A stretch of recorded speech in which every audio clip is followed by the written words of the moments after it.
What's up, everybody? Chris coming at you, and we're getting ready for the East Coast versus West Coast 50K this Saturday, and we've had a change of plans. Initially, we thought we were going to do it over at Audubon State Park, then we thought about Lincoln State Park up in Indiana, but we've officially decided that we're going to be tackling the dirt and gravel roads that are no longer serviced over right across the river. And these are some really awesome roads. I talked about it, I believe it was last week, going on that road with Matt. Just really awesome. It's going to be a really cool spot to do a 50K. So super pumped up about that. There's a few key things that I'm going to be trying to do for this 50K, and the first one is to really find out a very simplified means of doing my nutrition. So I'm actually going to be using the Humagels, and because, I mean, I don't know, the glucose syrup gels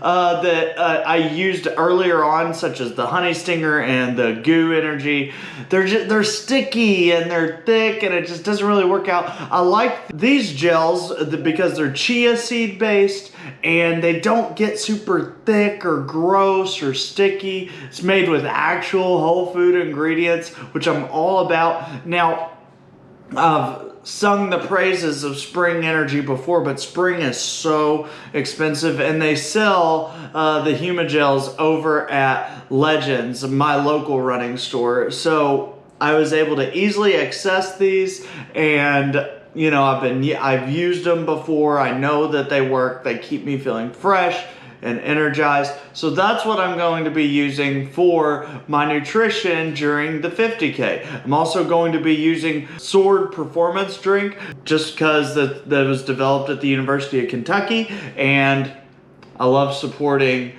things that are from the good old Bluegrass State. So those are gonna be the key factors, and of course water, for my 50K this Saturday. Now, you know, I've done a lot of research just personally on race nutrition and this and that, trying to find out exactly what works best. But here's the thing about it, is it's all personal, right? Like, I saw a post in a Facebook community the other day that someone was like, oh, could people please tell me what gels I should use? No one can tell you what gels you're supposed to use. Your nutrition is personal to you. Every single human being has different needs for their body. For example, I know that there are times where I can eat a peanut butter and jelly and keep running, right? Like, I know that I can eat dates and that's gonna be good fuel for me, or banana, things like that. I know that halfway through a race, I can dump a salt packet in my mouth and I'm gonna be fine, and that's gonna help me. That might not work for everybody, so it's extremely trial and error, and you should do those things while you are training in order to find out what works for you and to have a plan A or have a plan B or have a plan C. This is all lessons that I learned from listening to the online running conference, honestly, because let's face it, I don't have a ton of experience yet, and that's what's gonna be documented on this beautiful vlog.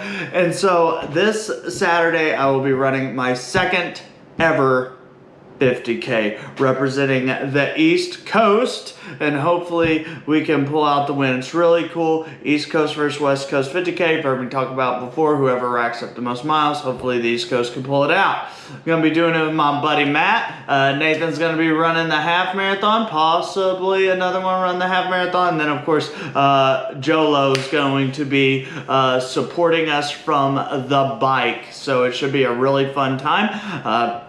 Love doing awesome things with awesome people and coming together to help each other complete a physical goal. I think it's really cool. It's exciting to me. So I'm pumped, really pumped up. So, gonna be using Humagels, gonna be using Sword for my nutrition. It's gonna be my first time using Sword, so I'm excited to see how it works out. This is the first week of marathon training also, but luckily for me, my marathon training right now is just building up my aerobic fitness base and building up my mileage slowly and without injuries. So I took a nice down week of about 30 miles last week.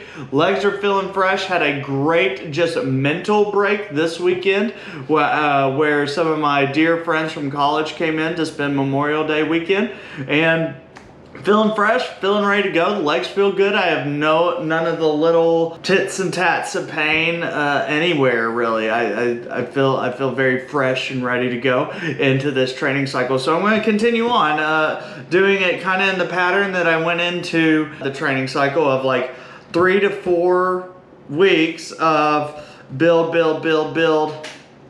drop it back down.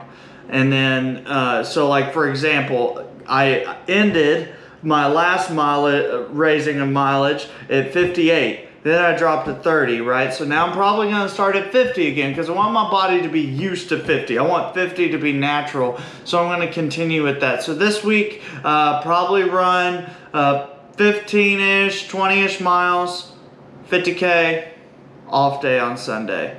So that's the plan. I'm super excited to get into this training block. For all of those who are supporting and feeding knowledge into me, I have an awesome team around me that it's going to be a great year, even if there are no races. Like, if there are no races this year, next year is going to be even better, right? So very, very pumped. Very excited for Saturday. I will have a recap for you all on Monday with some film and some good times, and you'll get to see more than this ugly mug. So thank you guys so much for tuning in. As always, make sure you are training hard, resting easy, and always sharing the road. Abel, out.